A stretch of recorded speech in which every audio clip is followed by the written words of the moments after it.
이름이 널리 알려진 첫 번째 역술인 백운학은 흥성대원군 책사였던 박유붕입니다. 1806년에 출생하고 1866년 사망했습니다. 두 번째 백운학으로 알려진 이종우는 1921년 출생, 1979년 1월 1일 심장마비로 사망했습니다. 58세에 사망했지만 10대 후반부터 마곡사, 해인사, 통도사 등에 집거하면서 만해 한용운을 스승으로 모시고 주역과 관상학을 공부했으며 1950년경부터 1970년까지 서울 종로가에서 백운학 역학연구원으로 활동했습니다.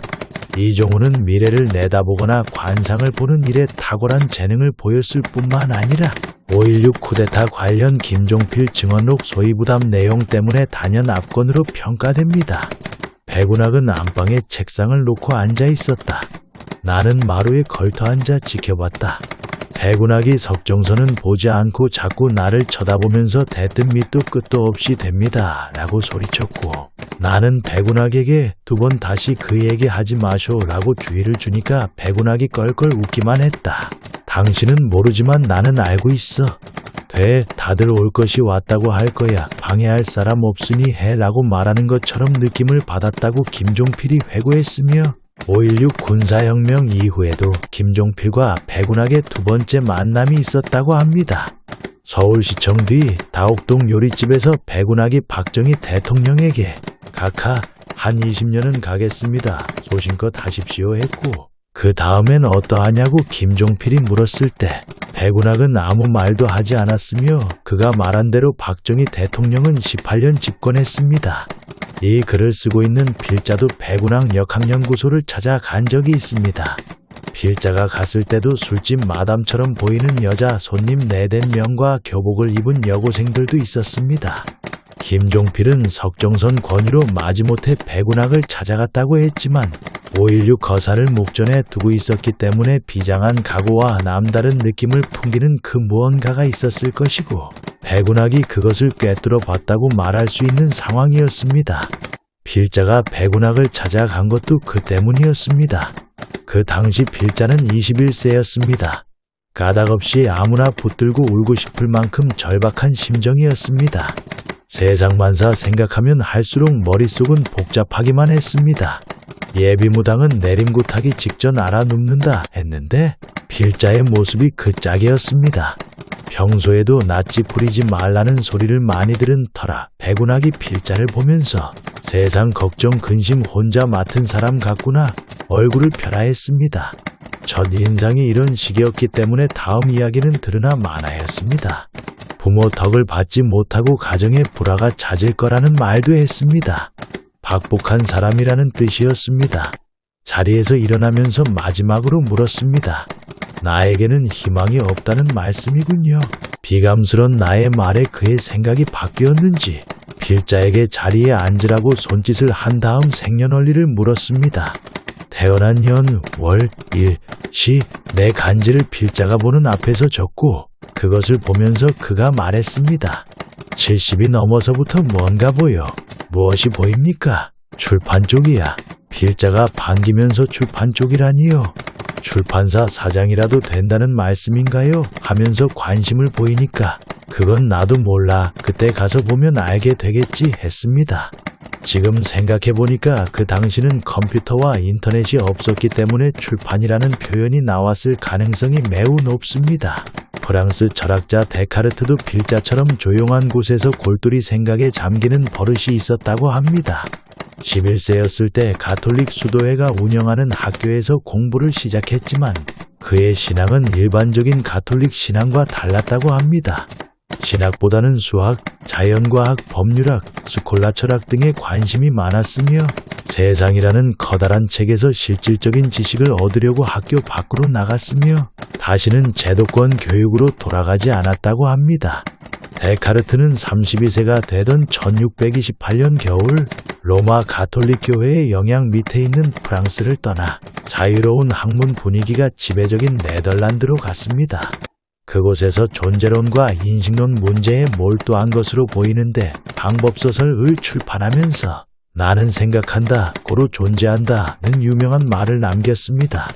데카르트가 자유로운 학문 분위기가 지배적인 네덜란드로 간 것처럼 필자도 지식 탐론에 목말라 하다가 1996년 대우통신에서 판매한 삼보 컴퓨터를 구입하면서 인터넷을 접할 수 있게 되었습니다. 청계천 중고서점을 드나들면서 의문과 궁금증에 목말라 하다가 개명천지 만난 거나 마찬가지였습니다. 그 후 역사물을 소재로 글을 쓰는 필자와 같은 작가에게 인터넷 검색은 굽으로 땅을 치며 달리는 말 위에 오른 격이었습니다. 백운학은 필자의 관상을 보면서 급변하는 시대를 감지했으며 다들 올 것이 왔다고 할 거야 방해할 사람 없으니 해 하면서 예언을 했다고 봐야 하는 겁니다. 필자는 견문을 넓힐 수 있는 해외여행도 여러 번 했습니다. 67세에 일본 도쿄를 다녀왔고 71세에 중국 장가게를 다녀왔습니다.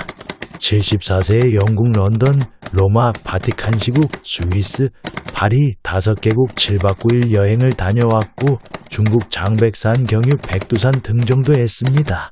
그런 다음 77세에 그리스와 터키 여행을 하려고 인천공항으로 가면서 트로트 가수 오승근의 내 나이가 어때서를 흥얼거리기까지 했습니다.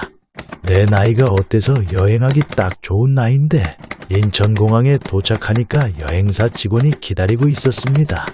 일행은 가이드를 포함해서 23명이었습니다. 필자는 서유럽 5개국 7박 9일 여행을 할 때 편도비행 12시간에도 전혀 피곤함을 느끼지 않았습니다. 장시간 버스로 이동할 때도 고단함을 느끼지 못했습니다. 건강한 사람도 빡빡한 일정을 소화하려면 지치기 마련인데 필자는 작가적 소명의식과 창작 의욕이 왕성했기 때문에 노익장을 과시할 수 있었습니다.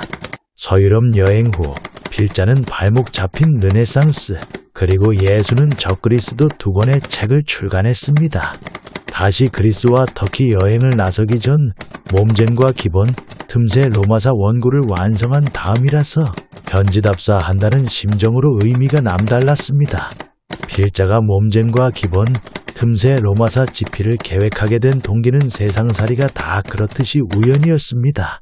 대형 서점에서 책을 고르던 중 몸쟁과 기본의 책을 동시에 구입하면서였습니다. 에드워드 기본의 로마 제국 쇠망사는 서기 98년 트라이아누스 황제부터 서기 1453년 콘스탄티노플의 멸망까지 1300년 동안의 역사를 다룬 것으로 가장 조직적이고 계몽적인 로마 역사로 알려져 있습니다.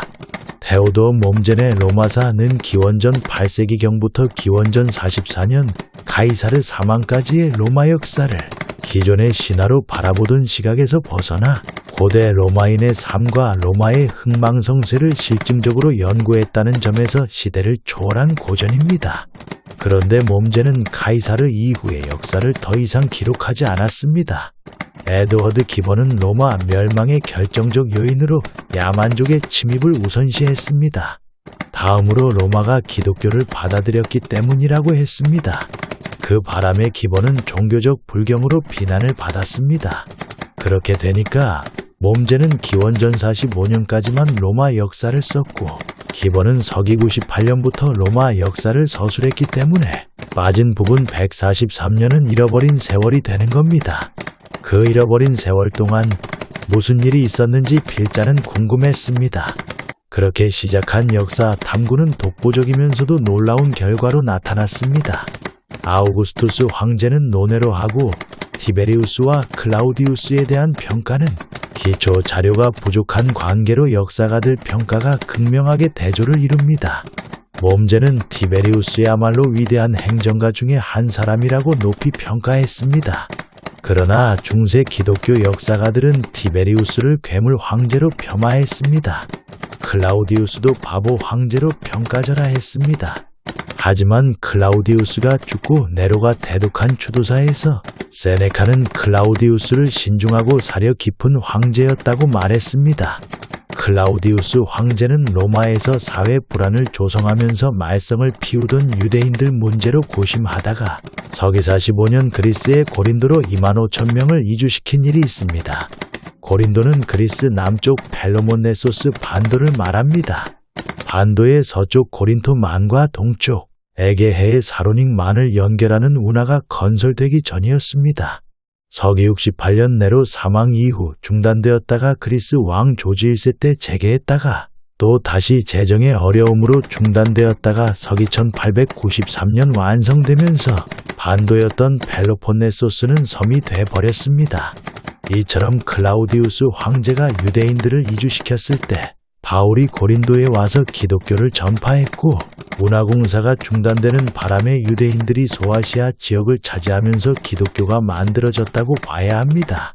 그렇기 때문에 이번 여행은 역사 탐방의 기회가 될 수 있을 뿐만 아니라 시대 감각이 뛰어났던 백운학이 다들 올 것이 왔다고 할 거야 방해할 사람 없으니 주저 말고 해 하면서 필자에게 용기를 줌과 동시에 시대 흐름에 반응하는 사람의 관상이야말로 숨겨진 비밀이었다고 말할 수 있는 겁니다.